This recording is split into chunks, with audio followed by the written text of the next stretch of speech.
اعوذ باللہ من الشیطان الرجیم بسم اللہ الرحمن الرحیم اللہم صلی وسلم علی النبی رحمۃ للعالمین وعلی آلہ واصحابہ وبارک وسلم علیہ۔ آج ہم سورہ بقرہ آیت نمبر 112 پر کلام کریں گے۔ اللہ تعالیٰ ارشاد فرماتا ہے، بلا من اسلم وجہہ للہ وہو محسن فلہ اجرہ عند ربہ ولا خوف علیہم ولا ہم یحزنون۔ اللہ تعالیٰ ارشاد فرماتا ہے، کیوں نہیں جس نے اللہ تعالیٰ کے سامنے سر تسلیم خم کر دیا اور وہ نیکی کرنے والا بھی ہے تو اس کا اجر اس کے رب کے پاس ہے، اور ان کو نہ کوئی خوف ہوگا، یعنی آخرت میں نہ ہی ان کو کوئی خوف لاحق ہوگا اور نہ ہی وہ غمگین ہوں گے۔ سابقہ آیت میں بیان ہوا کہ یہودیوں اور عیسائیوں نے کہا تھا کہ ان کے سوا کوئی بھی شخص جنت میں داخل نہیں ہوگا،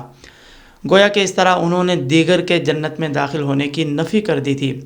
تو اس کے رد میں، اس کے جواب میں اللہ تعالیٰ نے ارشاد فرمایا، بلا، کیوں نہیں، یعنی فرمایا جا رہا ہے کہ ان کے علاوہ جنت میں کوئی بھی شخص داخل کیوں کرنا ہوگا، جبکہ قانون قدرت تو یہ ہے، اللہ تعالیٰ کا قانون تو یہ ہے کہ جو بھی ایمان کی درستگی